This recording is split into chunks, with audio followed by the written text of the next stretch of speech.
whether they're in the teams that support our voluntary sector, in bits of public health and many others, to all cabinet members, but Steph particularly, who's led that work. To the work we've done to providing what is the most generous free school meals offer in the whole country, and standing up to make sure that no child in our borough need go hungry at school. The most basic of things, but something that's been so important for us. And if Jasmine were here already, I'll say thank you to her for leading that work. I'll perhaps say it again when she arrives. The work we've done improving the quality of care. Our residential and ethical care charters are genuinely nationally leading, making sure that care workers have decent pay, that families have a proper say over the care that their relatives are being provided with, and that we drive up standards. And Evelyn, I want to say a huge thank you to you for leading that work, but all of the teams in adult social care that have been doing that. Our work changing our roads and stopping deaths on our roads, making them safer, transforming our streets. James, you and I had a walkabout with Will Norman the other day, who's I always forget his job title, the Mayor's Commissioner for Walking and Cycling. Is that right? Oh, I've got it right for once. Finally, on the last day. Who was just incredibly impressed with the way we've changed them, and I'm incredibly impressed with the difference it's made to people's lives. And it is a real difference, saving lives. I learned on that walkabout that we had on Kennington Road, one of the most dangerous junctions in the city. Since the changes we've made there have happened, we've had no fatalities at all. Fundamental change for people. All the work we've done making our borough safer, and so much of that's not seen. We have our teams of wardens and CCTV operators, our domestic abuse and violence services that absolutely stand by people in their communities. And Natasha, I want to say thank you to you and to every team that's been involved in that work. There's our parks. We do a regular resident survey now, and goodness me, don't residents love Suffolk's parks? They come out with huge satisfaction rates, and it's hardly surprising. Spend a little bit of time in Southwark Park or Burgess Park or Peckham Rye or some of our small parks, Brunswick Park, Dickens Fields. They are absolutely beautiful places, especially in the weather we've been having recently, but at all times. And I want to say a thank you to everyone involved in that, and Portia for her work leading that. And all of those who know of you that know me will know that my first priority has been housing, and that is because that is the issue that gets rated me most by the residents of our borough, overwhelmingly more than anything else. So I am deeply proud that we have both built more council homes than anyone else in the country, any other council, indeed more than any time since the 1970s are here in our own borough, but also more affordable homes, particularly social rent homes of any kind than any other council in London. Last year, the highest number of social rent homes built in London. So Helen and the whole team, thank you for the work you've done on that. Incredible work. And lastly, we'll be starting this meeting by agreeing our good landlord plan, setting out our plans to drive up the quality of those council homes that we already have in our borough. As I will always say, the most precious asset we have for our whole borough, those 37,000 council homes that transform people's lives every day and make our bit of London, no matter how expensive our city is, an affordable place to live for thousands of people. And I'm very glad to be leaving at a moment where satisfaction with our housing repairs service, satisfaction of housing overall is going up, and that we're improving the quality of those homes and their services. And so thank you to you, Sarah, for that work as well. It has been an absolute privilege to lead this organisation. I stand down very proud, not really of what I've achieved, but of the things I've seen achieved by this council and this community. Thank you.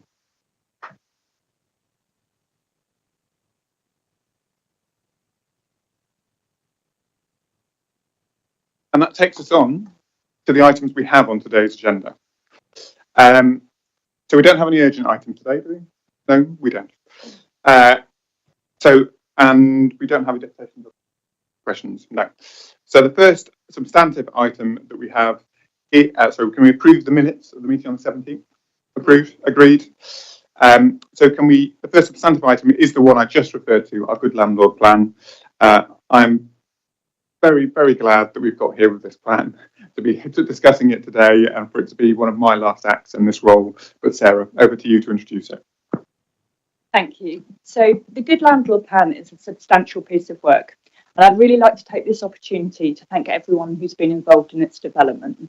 That's the council officers, fellow cabinet members, councillors, but most importantly, our tenants and leaseholders who've been telling us what we must do to improve.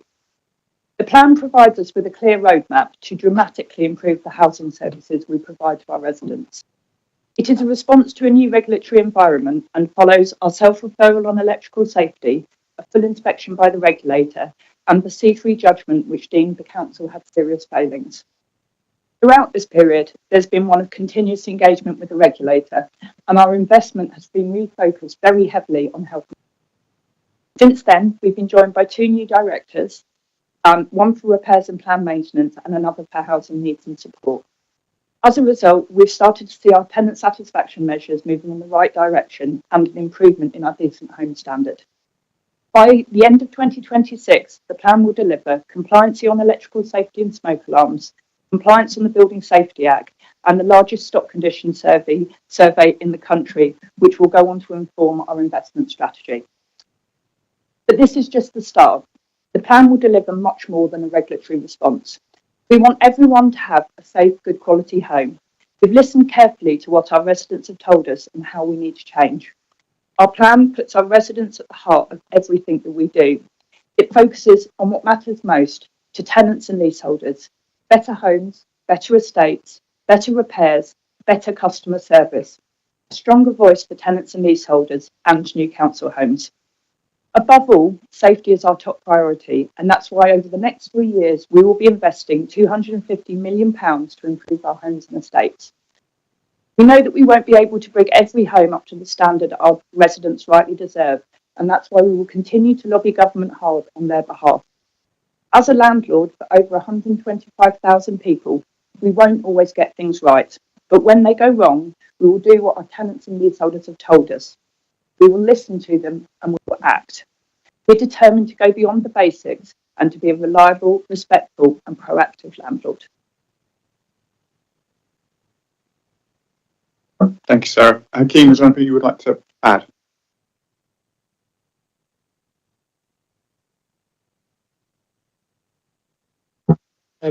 Yes, so my name's Ryan Collymore. I'm the Director of Repairs and Maintenance. And just to start with the Good Landlord Plan, thanks Councillor King for giving that introduction. One of the main things that we think is really important about the Good Landlord Plan is where we start from. And we think the stock condition survey that we've got planned is going to give us the kind of intelligence that we need to know what our homes need for the next 5 years. So that we think that the focus on that is going to be really important. From those visits, we'll be finding out a lot more about the condition of our internal parts of our properties, the external parts, but also the mechanical and electrical items such as lifts, etc. We also have a focus on compliance and bringing in a new system, True Compliance, that's going to allow us to monitor our compliance and meet with the regulators' targets. And also, we're doing more on our fire safety remedial works with procurement to remediate stuff that we found on our Type 4 FRAs, etc. For our repairs more generally, we've agreed to split our repairs team to make it a lot more manageable and have area-based repairs teams, which will link with our resident services colleagues and have an estate kind of area-based management process, which means we can work a lot better together to achieve what we need to for our residents. We intend to improve our IT systems to make sure we've got the correct data, but also to make sure we can manage our repairs more efficiently, which would be also the introduction of trackers and dynamic scheduling for operatives. And we're going to further develop our damp and mold team and our leaks from above team so it fits in with these new area-based teams. I think that's probably all I wanted to say for now. Hello, my name is Happy Oguntokan. I'm the Director of Landlord Services. I think one of the crucial themes here is a stronger voice for tenant and leaseholders. And we know that our tenant and leaseholders have told us it's important to them that their voice is heard. The resident engagement strategy is now out for consultation up to the end of the month. We have already had a lot of people that wouldn't normally reply to consultation. They have been replying. We're going out to the communities. We're not just relying on the online consultation. We're taking papers out to our sheltered, our extra care. We want to hear from everybody. So we're out there going to churches, going to mosques, to ensure that people would normally get back to us, are getting back to us, and their voices are heard, not just the voices of the people, the same people that we've been consulting for years.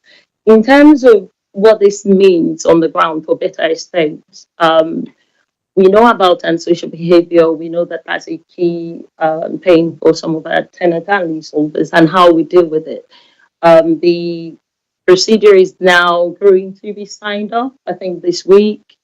We've worked really well with tenant and leaseholders. The workshop that we did, all the feedback from the workshop has been implemented in the new procedure. And going forward, we're starting on the another procedure that is going to be reviewed is our estate inspection procedure. We'll be working with the residents too. We'll consult with them what they think needs to be improved. It's not just what we think needs to be improved. And we'll be working with councillors too, because a key part of the estate inspection review is for us to ensure that we invite councillors to estate walkabout, and also that they have a say in the scoring when they do attend. And feedback is one of the things they say all through the things for the better estate, is us not just doing what we say we'll do, but going back to residents to say that they've been done to improve the trust and rebuild the trust with the council. If I may add to that, leader. If you'd just like to introduce yourself first. Sorry, my apologies. Hakeem Oshinake, Strategic Director of Housing. This report starts by talking about the regulatory inspection, but the reality is that's only part of it. This plan has been put together by the council listening, to residents directly about what's been going wrong and admitting that those things have been going wrong and that we need to fix them, and the fact that we have started to fix them. It talks about the things that members have been hearing in their surgeries for a long time, and been raising with officers and been trying to work with officers to address. So yes, regulation is important, but this is not just a reaction to being judged as a C3. This is a reaction to admitting that we need to be a good landlord, and we want to be a good landlord because that's what our residents deserve. But it doesn't end there. We intend to continue to engage with residents all through this process. We want to be able to demonstrate, to listening to them and demonstrate to them what we have done with what we've heard. Thank you. Thank you. I'm just going to open up to see if any cabinet members have any questions. Oh, yes. Paula Thornton, Constitutional Team. Just to double check that no members have got any interest or stations to declare. Just double checking. Thank you. Yeah. Thank you for checking. Always important to do so.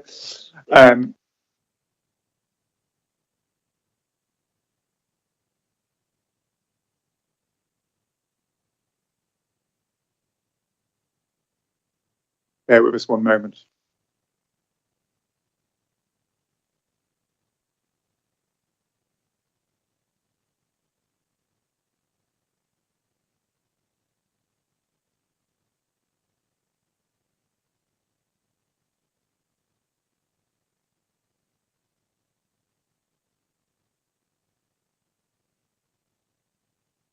I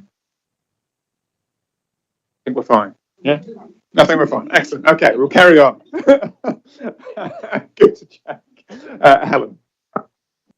Thank you very much. I think, so many people have been involved in the development of this work, and it is so crucial for rebuilding trust with our residents, as you said, and improving services going forward. Number one thing, councillors. One of the things I also wanted to flag is how we're levering in this from across the council's work. So at the moment, we're going through the process of allocating up to £20 million in neighbourhood community infrastructure levy, and quite a considerable number of councillors have been making proposals that relate to estates. security improvements, greening, really improving the quality of our estates, building on what we did previously with the Great Estates pilots. So I just wanted to highlight that because I think it shows a kind of cross-council, cross-departmental approach to delivering what we know is the number one priority for our residents. So no real question, but just to flag that I think it's really great to see so many councillors supporting the ambition for better estates for this put forward in this plan and bringing forward resources that will enable those investments. Thank you, Helen. I think I want to say likewise, in this being work that's across the council, that's the same whether it be the cleaning teams that are in ESL, Environment Sustainability. Environment, Sustainability and Leisure, yes, that's the one, or the finance team, or the customer service team. Genuinely, this is a priority for the whole of the council, and supporting that is really important. I see no other questions, so I just want to make one closing comment on this. And anyone who's in the housing department will know that I've been a fairly hard taskmaster on the department over the last few years. That has entirely been because it's been the number one issue coming up for us as councillors, whether that's on the doorstep or in our casework, of residents asking us to do a better job. Which is not to say that lots of our residents haven't every day for the last 5 years got great services a lot of the time, but not all of the time. And that's been the reason we've been really focused on it. So I want to say a genuine personal thank you to everybody who's been involved in the work of improving the services that we offer to our council tenants and leaseholders. It's a huge task, 52,000 homes when you add them all together. That's an enormous service for any organisation to run. But it is genuinely heartwarming to see satisfaction by residents when we ask them independently what their view is going up, whether it be the service overall with the repair service, to see district heating outages come down, and actually to have residents walking up to me in the street and saying, it's getting a bit better, Kieran, thank you, you're heading in the right direction. None of which isn't to say there's lots more to do, and that's the whole point of agreeing this plan today. Some of you will have heard me say we've turned a tanker and it's heading in the right direction, but there's a long way to sail in the future. But I do want to pat everybody in the department to drive up standards, and I'm really personally grateful, and I know our residents are too, that you've made that difference. So thank you from me. And all of us, I think. Can we, in that case, can we agree our good landlord plan? Agreed? Thank you, everyone.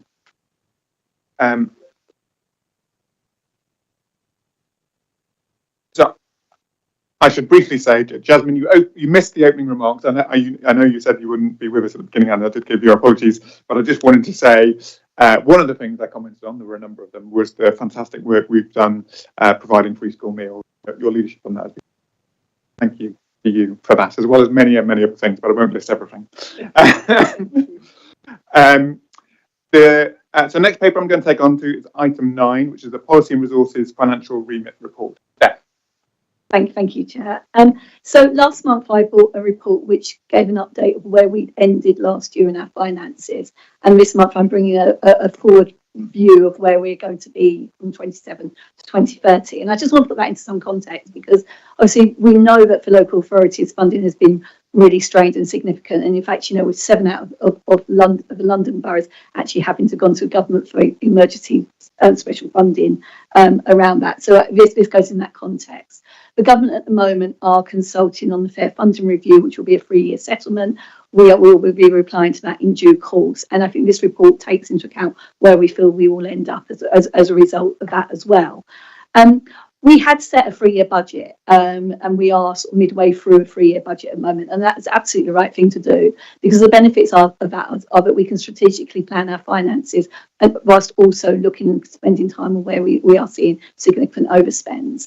And I've said it before, and I will continue saying it. I think the significant overspends that we see here in Southwark aren't unique to us. They are quite common across London, and in fact quite common across the whole of the country. And that includes things like the pressures we continue to see on temporary accommodation, our emerging pressures here in Southwark on no recourse to public funds, SEND, especially transport costs, and we are starting to see increases of pressure on adult care. It does mean with a 3-year budget also that we've had a tighter grip on departmental budgets, and we've set sort of budget envelopes and asked people to actually manage their finances, each department within that, and the 3-year budget allows us to do that. But we do need to look forward to the next 3 years from 27 to 2030 to see what the next 3-year budget that we set will bring for us. And if you have a look on it, it just gives you an overview of where we think the best case scenario will be for the budget gap for the 3 years from 27 to 2030. And the sort of anticipation of the best case, and I do stress this is best case, it's very likely to be more than this, is £68.5 million gap that we need to fill. I think it will be more than that when we come out of the fair funding review around that. So we're going to put some work in over the summer to look at where those gaps are, how we can reduce those gaps, but also having that corporate approach to looking at how we can actually find savings and efficiencies. And a lot of that will be through our transformation programme, our Future Southwark Transformation Programme. And in the report, it does highlight those pieces of work and the 5 strands around that. So we're looking at our third-party spend and how we can reduce that significantly around that. And our procurement, we've just recently, last month, we agreed the new procurement framework and our social value framework, and that's very much part of the measures of being able to get that transformational savings through procurement. We're looking at our corporate real estate, looking at the buildings that we own outside of our council housing, and what can we do with those? How can we make those work better for us, but also how can we deliver savings through those as well?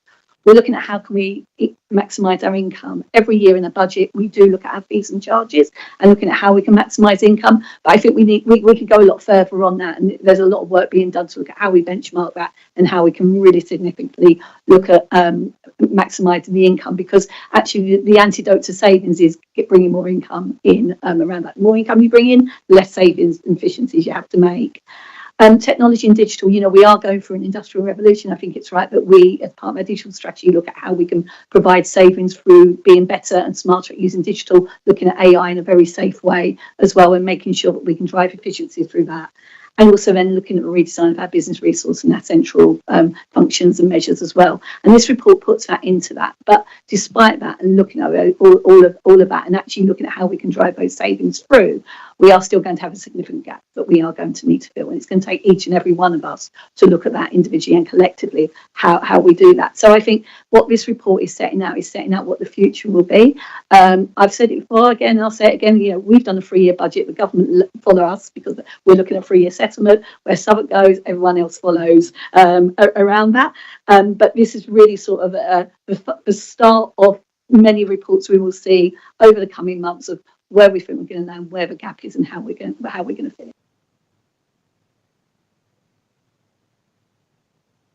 Fine, is there anything you'd like to add? Yeah, good afternoon, everybody. Clive Hopkins, Strategic Director of Resources. Generally, do I try and say very little in the type of meetings given we put into the papers what we need to pay with your agreement? I might make a exception today. Some reports we bring to you for specific recommendation at a specific point in time. Some reports are part of a wider process that kick off a variety of other actions, some of it invisible behind the scenes, some of it very visible. It's for that latter reason we brought the report here today. Ideally, I wouldn't have brought it because the world is changing very rapidly for us. This was a report that was drafted last month.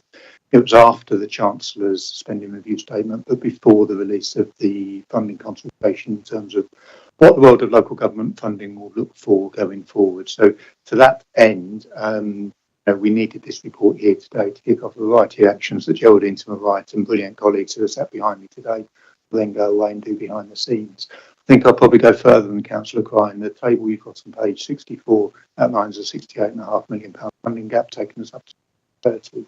I wouldn't say that was a best case scenario. I would say that is a very understated scenario, having now seen what's come out of the situation. I think I can say definitely it will be higher than that. It's probably significantly higher than that. That's the bad news. The good news, as Councillor Crine has already said, we're a large way on towards putting together our plans for our 26 in February. That gives the organisation some time to put in some really good strategic thinking behind the Southwark 2030 strategy in terms of how do we run our services within an affordability envelope alongside our partners within the confines that are going to be set as part of that consultation going forward. So we have time on our side to continue the work that the organisation's done over recent years in terms of having a very strong financial base. and there is no reason why that can't continue if the work. Thank you. It's clearly very difficult to have to find more savings for us as an organisation, and it is obviously one of our first duties actually as a council to make sure we spend all the money we have extremely well. I know there's been a huge amount of work to stretch those pounds further, and I'm always amazed that we managed to keep finding new ways to do it actually after all these many years of doing it, finding new ways to make the organisation more efficient. But this is, to find more over coming years will clearly be a difficult place. Do we have questions? Cabinet, Helen. Thanks very much. So in the context of the fair funding review and the consultation that's currently out, could you say anything about what representations we're making around homelessness and temporary accommodation, given the impact of that specifically, particularly on London local authorities? I think 50% of homelessness in the country is falling on London, and also the kind of the impact of housing costs on families in our borough. Thank you. Yes, of course. In answer to the first part of the question, of course, we'll be responding to a consultation. I think it's important that it is a consultation, and I think within that there are some untested elements in terms of how very good intentions fall unfairly within London, and both individually as an organisation, but also alongside London Council. I think there is a very strong case for a separate funding solution for London, given the way in which temporary accommodation pressures fall within London within demand, but then impact down the country as other London boroughs place away from the country, then plays back in very different ways.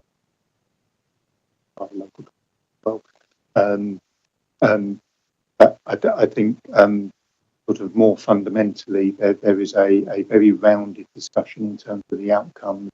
I think we're all trying to achieve within public. What we know is a very limited funding envelope for public services, and how the various different interactions between departments are landing. I suppose just to follow on from that question, and given that we have a consultation in front of us, obviously right and important that we make sure our case for Southwark, but actually for our partner boroughs across London and Central London, particularly from the things you said, are represented well in that. Can you just set out for us what you think the areas that you really think we need to be landing in that consultation to make sure that there is a fair funding formula for our community? I mean, it could be a lengthy answer, but I'll pick three, if I may. One of them I think we've already touched on in terms of how temporary accommodation falls within London. Secondly, I think there's a density and sort of remoteness indicator within there which needs proper exploration in terms of how that falls within a settlement for London and the density of the population that we support here. And then lastly, I think there is a area around council tax and the assumptions within the consultation in terms of the levels of council tax that are charged fairly up and down the country, and what that would mean in terms of the context of council tax equalisation, levels of council tax support and how that's funded up and down the country as well, and how the demands for that support falls, and also in terms of collection rates up and down the country, in the sense it's far easier to collect council tax in certain parts of the country is what it does. Council tax collection falls differently up and down the country. The funding consultation assumes an average rate of collection. Very helpful. Any other questions? Obviously, the first thing I'd say to you, Steph, to you as well, to everyone else around the table, is that let's make sure that we are working hand in hand with other boroughs to represent those cases very strongly. I think you've got 5 instead of 3 in the end there, Clive, by my accounts. I'll take that. Any other questions? No. In that case, can we agree the recommendations in this paper? Or rather, single. There's only one recommendation. Agree that? Agreed? Agreed. Okay, I'll take us on to our item number 10, which is the Affordable Workspace Strategy. John, over to you. Thank you, Kieran. I am excited today to be bringing this forward, our Affordable Workplace Strategy, and the main reason for that is because when I'm out across Southwark, different parts, whether it be from Bermondsey, Canada Water, down to Dulwich, Camberwell, Peckham. The main requests I get from businesses is around premises, space, and workspace. And so bringing this forward, I think is really important for the council to be bringing it forward, but more importantly, really important for the businesses that we have across our borough. I mean, that's particularly true of our voluntary and community sector organisations, of which we've had really great input in terms of. So just a quick kind of overview in terms of what we're proposing, the kind of main takeaways from this strategy. At the moment, commercial developments above a certain size are to develop affordable workspace on site.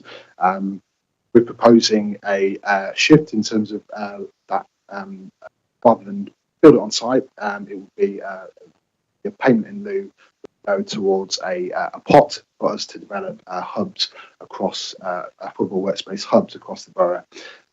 That's things that we've heard from businesses, but also a recommendation from the Southwark Land Commission in terms of how we can design affordable workspace to cater for different uses in different. And so I said this has been developed in conjunction with external stakeholders, including our business improvement districts, who represent thousands of levy payers across the borough, including developers and, as I mentioned, the voluntary and community sector. And I think really what we're intending to do here is be in a position where we can have a mixed landscape of affordable workspace across the borough via our planning. And once established, these hubs are intended to be self-financing, so they won't cost the council anything. If anything, they'll potentially provide an additional source of income in terms of affordable workspace provision. I suppose the kind of one caveat is that this is based on commercial developments coming through the planning system, which at the moment the current landscape is challenging, to say the least. However, the plan outlines a pilot site in Peckham that will be brought forward based on payment in lieu that we've already received, and will be bringing expect to come in over the coming years. And a lot of the learnings from that pilot then rolled out on to other hubs that we. I think maybe I'll just highlight report, paragraph 24 on page 81 of the report has a link to a map of affordable workspace provision that's already come through by approvals up until May of this year. I think it probably shows frankly the lack of a place that's come forward or has already developed, and I think really just shows how important this area. Thank you. Is there anything you would like to add? No? I mean, I think it's really, as you set out so well there, John, it's such an important piece of work and a very exciting proposal, actually, to deliver space that our residents need, to have businesses that they can run, start, expand locally. Any questions people would like to ask? No? Well, in that case, we can just agree the recommendations and get on with the work, I think. So thank you very much for all the work on it to date. Much appreciated, and thank you for all the work that will be done to make it happen. So thank you. Can we agree the recommendations? Agreed. Thank you.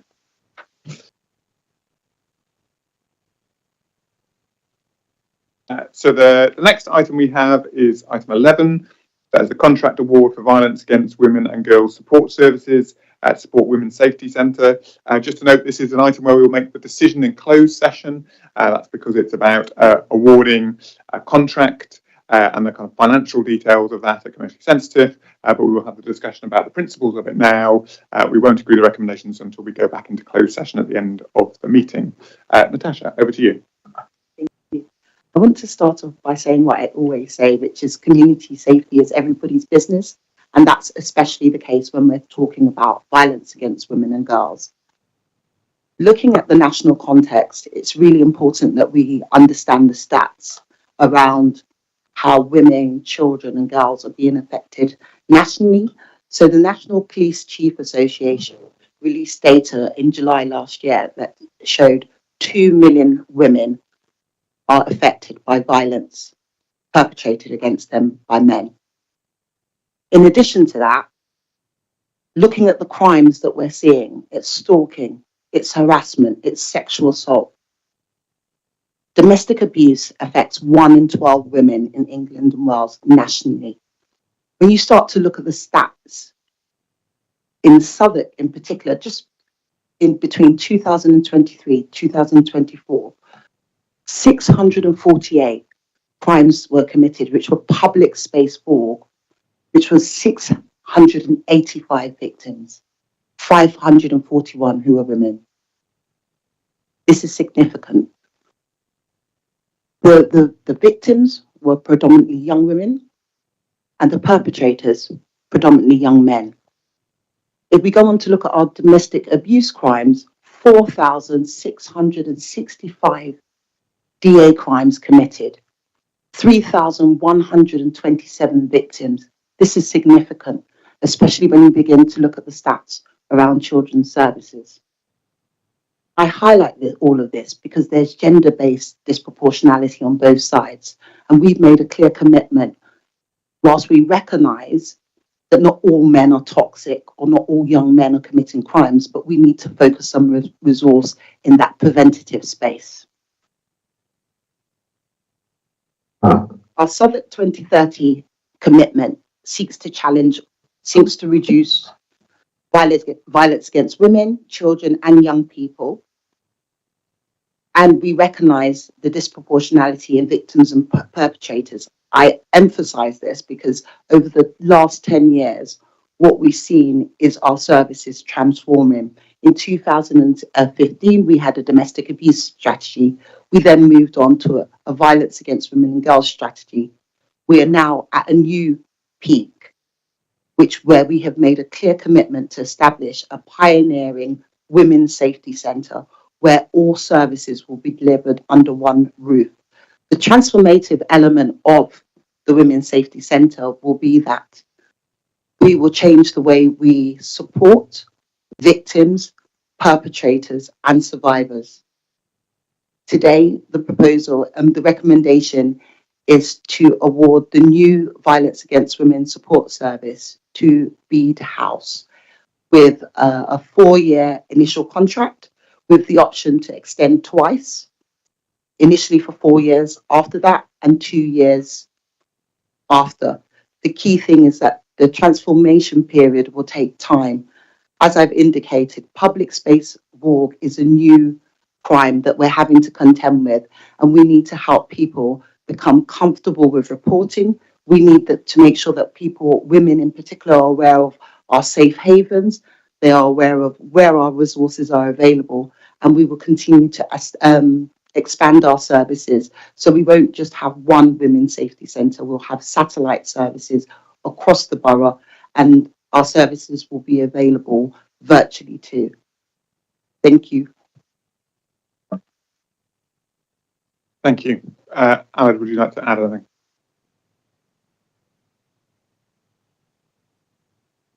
Sorry, start again. Aled Richards, Strategic Director of Environment, Sustainability and Leisure. I just wanted to add that there's not much else I can add on that one, just to say that Bede House Association sort of impressed in terms of the evaluation because they had a holistic community-based approach.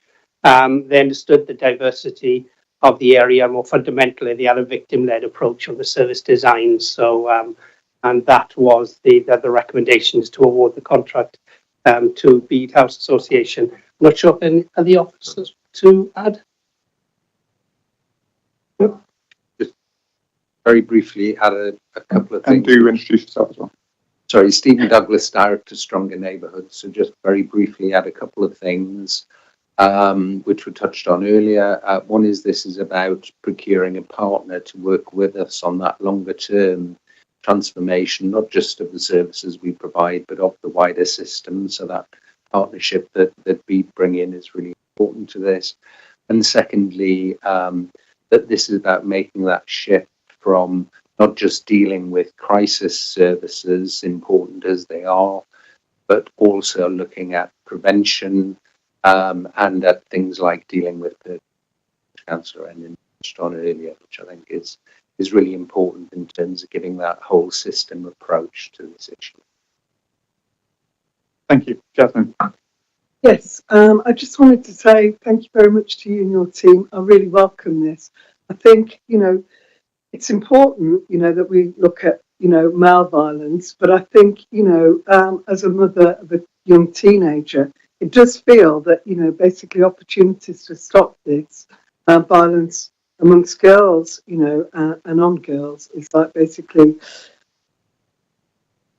very difficult, I think, in Southwark. So what I was going to ask you is about the prevention, really, how embedded in schools, and also stating the obvious, social media. I mean, you see that lots of fights just, put on social media very quickly. And what are the, how do you feel the police response time is to that, really? Because I think, this is at the heart of prevention, really. But I do want to thank you very much for this. Thank you. On looking at the paper, you can see that the emerging elements does talk about prevention. At the moment, Healthy Relationships is actually being rolled out by the intended provider, which is Bede House. They're doing multiple projects with schools across the borough. Our Southwark Youth Advisors also go on the ground into our communities and do street-based outreach work. And as part of our youth engagement programme, they'll be working with a number of youth practitioners to be talking about domestic abuse and violence against women and girls, but obviously framed within the narrative of healthy relationships. So this is something that is fundamental to us. In regards to online crimes, we are expanding this within the Community Safety Partnership, and there's some ongoing work which we'll be able to disclose in September. Thank you. That sounds great, and obviously it's really important to work in the schools, which you are doing, but I'm happy to contribute to that. Thank you. Thank you. And thank you, Councillor Lennon, for such a clear overview of what significant this is and how it impacts with borough. The question I was keen to ask was whether you could just run through a little bit more about how the service will interact with the police and their. At the moment, we have the current commission providers are based within our police stations. We have the Policing Oversight Board, which works based on thematic priorities, and one of those themes are violence against women and girls. But in addition to that, our Community Safety Partnership has a thematic priority that focuses on violence against women and girls and domestic abuse services. And in that room, we work with the acting borough commander. So it's an ongoing piece of work, and we are continuing to work with the police on making sure that some of the changes that have been brought about by the Labour administration, in particular around rape crisis, is fully embedded. So with the Crime and Justice Police Bill, as we see more expansion around stalking crimes, we will continue to strengthen that work with the police. Thank you. Evelyn. Thank you for this piece of work. I think my question is about the new provider. How are we going to ensure that what the work they're doing is being kind of fed back and reported to central cabinet, or so that it's in the public domain? Paragraph 68 of the report talks about the Southwark Borg Alliance. So Bede House would be the leading provider, and it sets out a way of monitoring the contract quarterly with clear KPIs. What we need to come back with is a robust response, how that will be fed in corporately, but definitely within the community safety function and portfolio, and within the community safety partnership. This information will be regularly shared and updated.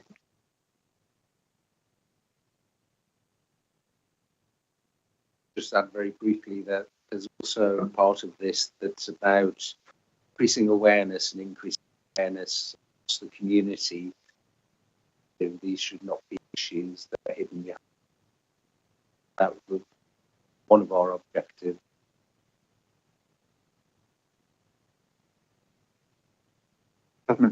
Yes, I mean, just on that, I see Eddie's in there, sat behind you. I just wondered, could you talk us briefly through the communications of this, because I think it's very important to raise awareness.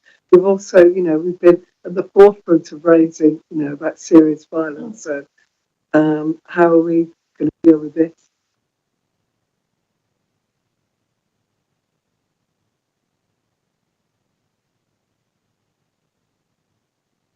We are working very closely with Eddie's team on communication across all of the work, not just this specific procurement, doing more work to roll out the Women's Safety Charter, raising awareness of things like safe havens and safe spaces across the borough, more engagement with women and girls, talking about issues in various places in the borough and how we together address those.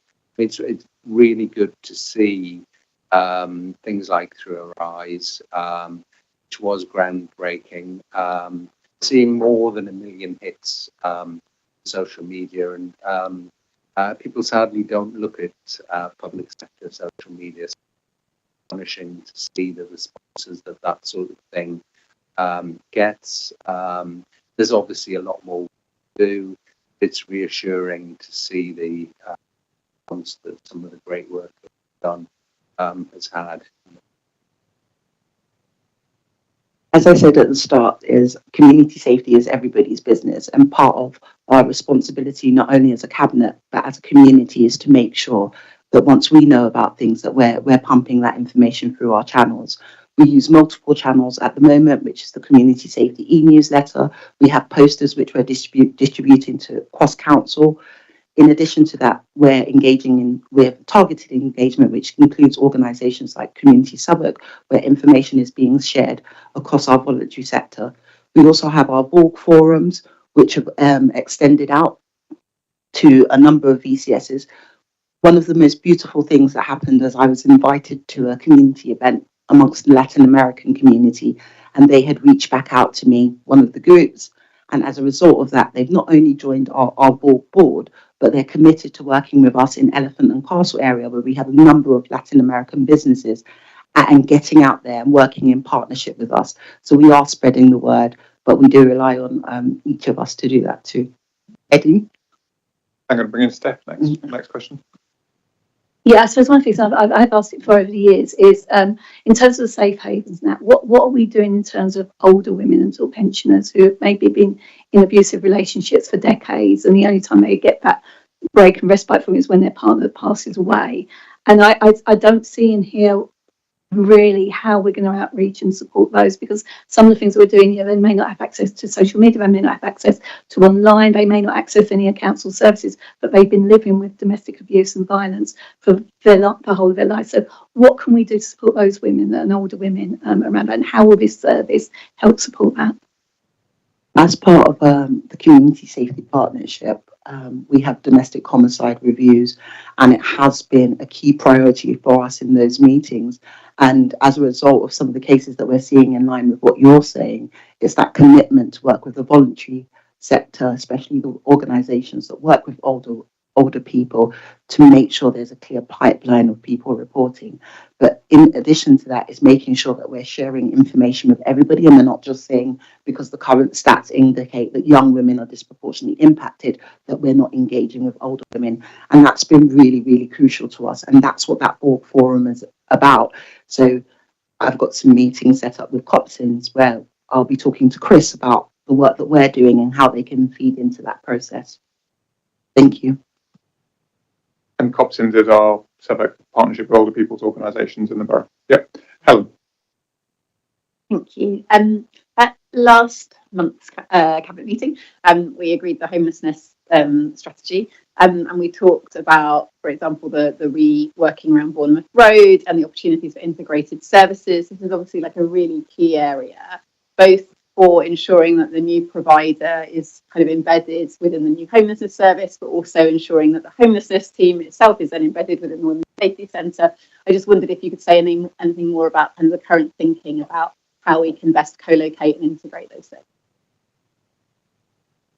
At the moment, we have a consultant that has been working in-house for a number of months, who's dedicated to improving that cross-council working. So conversations have been ongoing, and there will be embedded services around homelessness within the actual provision. And the aim is to ensure that there is homeless workers at our co-location sites. In previous years, Solace had been embedded within Bournemouth Road. as has been shelter.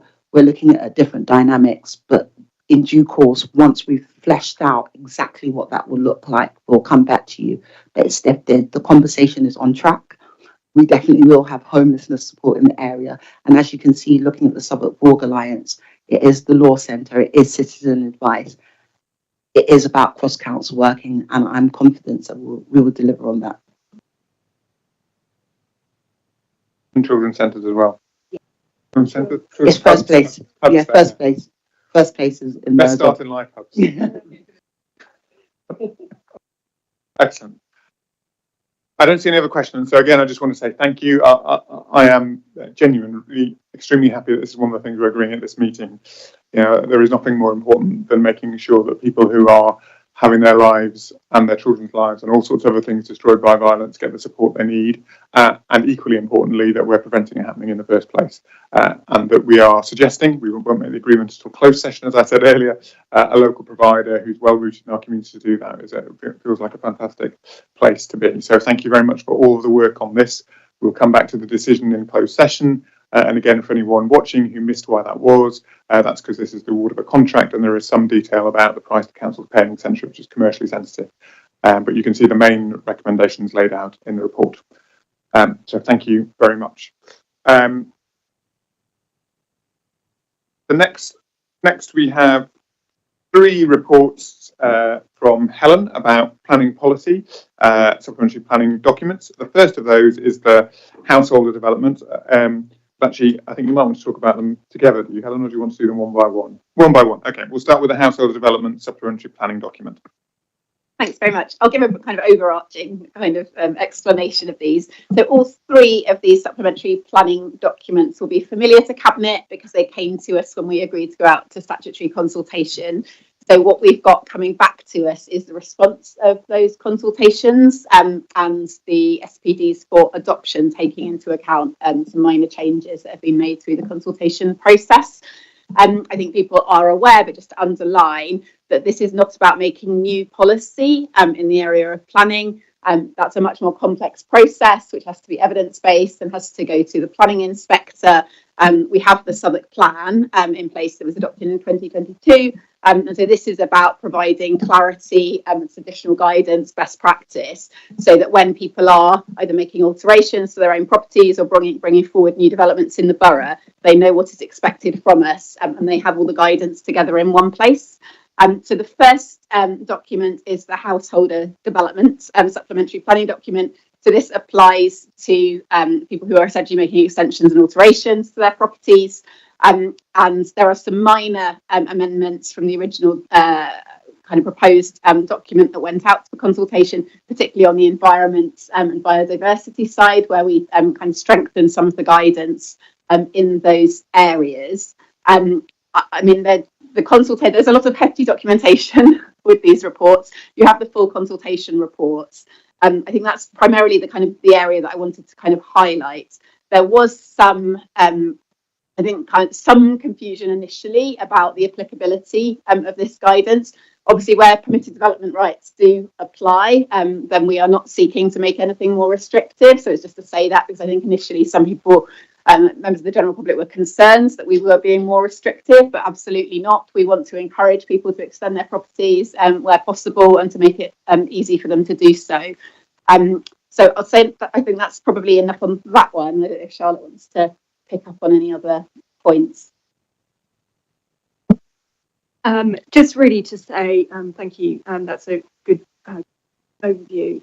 What we've really also thought to do is to address many of the environment priorities which we have as a borough. So you'll see there's quite substantial section there to avoid any ambiguity that they have a listed property or a station area. So we've set out very clearly what they can and can't do and where the best practice is. So we've also included some diagrams to clarify that and to make it as simple for a wide agency. Thank you. Sorry, my name is Charlotte Brooks-Laurie, Head of Thank you. Thank you, Charlotte. Any other questions on this one? I mean, I think it's just very welcome to put, as you said, Helen and Charlotte, to put all of it in one place for people.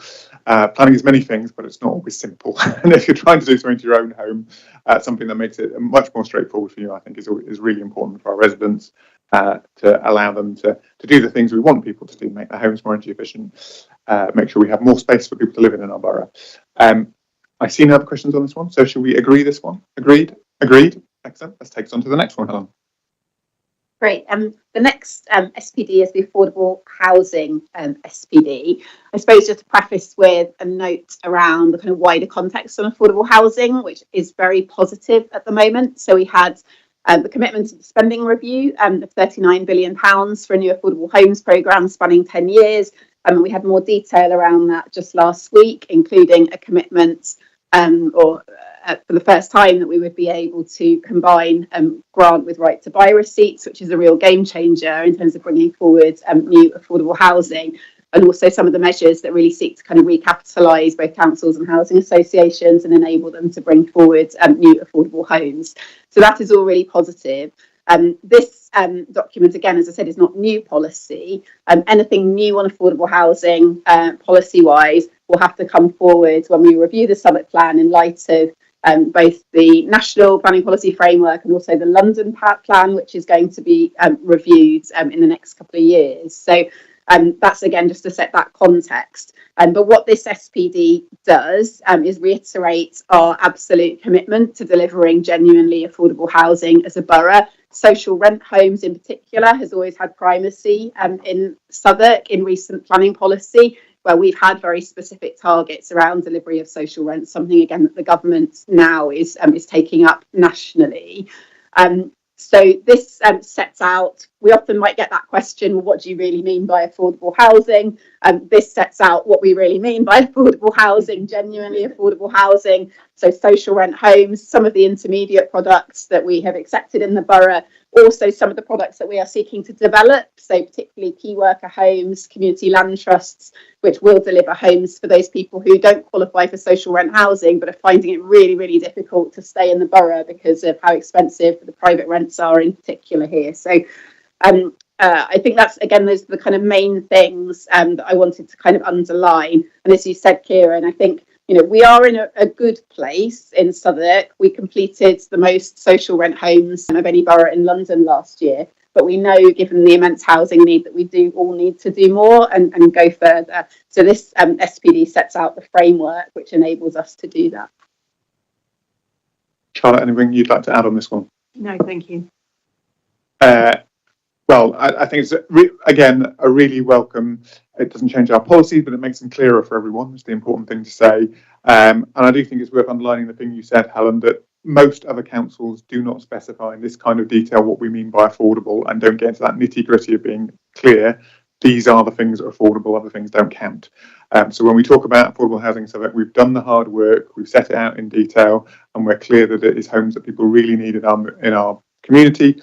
First and foremost, council and housing associations, social rent homes, but other types too, whether they be for key workers, etc., for other people who can't afford market rent homes in our borough and our city. So I think this is a really important piece of work. And as you say, Helen, it is a hard time building at the moment. In London, it's hard. Actually, increasingly across the country, it's hard. But we have just had a government that's put in a generationally different settlement for social housing, just changed many of the rules around it. And we've got to find a way to keep building because we need people in our community, everyone, to have a home that they can live in. But Helen, I know you wanted to add another comment. Yes, sorry. The one other thing I'd meant to highlight was also around financial viability assessments. So again, this is an area where Southwark has really led the way, and I think we were one of the first councils to agree that viability assessments should be made public. What we also clarify in this SPD that is that the full FVAs, full viability assessments, should be publicly available at the validation stage of a planning application. So not just a summary, but so that people can interrogate that and ask questions around the financial information. So that was one other change that I just wanted to. And again, a really important one. It means that our community knows from the get-go of an application being submitted what it's going to deliver in terms of homes, rather than having to wait for the last moment of been happening across the country previously. So another groundbreaking move by Southwark Council. It's a small technical detail, but actually will make quite a big difference, I think, genuinely. So thank you for your work on that. I don't see any other questions on this one. So can I say, can we agree this report? Agreed? Agreed. Thank you very much. Which takes us to the final of the SPDs, which is the other one, Helen. What was that? I've lost track now. Sustainable development. Section 106 and SIL. Section 106. Which is Community Infrastructure Levy, SPD. So this report deals with the contributions that developers make through the planning process, either through Section 106, which is like the direct mitigation of impacts of developments in the kind of very kind of locality where developments are being built, or by in lieu payments. And then Community Infrastructure Levy, which is the kind of tax on major developments that is required, and there's a schedule that sets out the kind of SIL payments that are chargeable. So this is essentially, again, in light of the kind of Southwark Plan and the evidence base that was provided then, making sure that we have kind of uprated things to take account of the cost of delivery and viability. We obviously, as local authority, want to ensure that we are maximising kind of the gains for local communities in Southwark from the development process, making sure that developers are kind of making a fair contribution to things like the delivery of parks, play space, and of course affordable housing where that's not delivered on site. So this has reviewed, and there's been quite a thorough kind of viability exercise underpins this, because obviously we want to try and push it as hard as we can, but at the same time the economic situation at the moment is challenging. So that's all been kind of tested really kind of rigorously. And what you have in front of you is a kind of updated kind of list of charges across a number of different areas. Again, I would add, as before, if we wanted to kind of dramatically change how we were going to charge on certain items, that would be new policy, and we'd have to take that to the planning inspector. And indeed, that is something that we are doing at the moment through the review of student accommodation and the SIL rates which apply to student housing in the borough. That has to come to Cabinet separately. You want to have to go to the planning inspector. But this is essentially, again, just updating current policy. Anything to add, Charlotte? Thank you. Thank you very much then, Helen. Again, another really important piece of work for us. In a borough founded by the Romans, if we right to ask, what did development ever do for the people of Southwark? And I think there's lots of things to say about that, whether it be all those new homes we were talking about earlier, particularly social rent homes, all the apprenticeships that we created in the borough, more than any other council in the city, actually the practical projects that are funded through this work, and whether that is Marlborough Sports Gardens, just there next to your ward, Helen, whether it be all of the other parks improvements we've seen across the borough through this, streets activity, the Old People's Pensioner Centre, LGBTQ plus centre. You know, this is a full range of things that make our borough a better place to live in and are fundamentally important for everyone. So I think it is really important work. And then there's the really big thing. I got the very exciting opportunity of a few other people here to go down to the ceremony for the finishing of the box of the new Elephant and Castle station. Genuinely really impressive space, now being handed over to Transport for London so they can fit it out to turn it into a new Northern Line station, and indeed a future new station for the extended Bakerloo line as well, again coming from this money, really importantly. So important money, delivering good things, and this sets out exactly how we will spend it and use it and collect it. Any questions? No? Shall we agree this one as well then? Agreed. Thank you very much. And that is our last paper in an open session of this meeting. I will finish by saying my thank yous again. It's been an absolute privilege and honour to lead this council in this role, this incredible cabinet that I have sat around the table, and phenomenal officer team from the chief executive down to every single person on the front line. I say a huge thank you to you for everything you've done to make this borough the amazing place that it is. Thank you.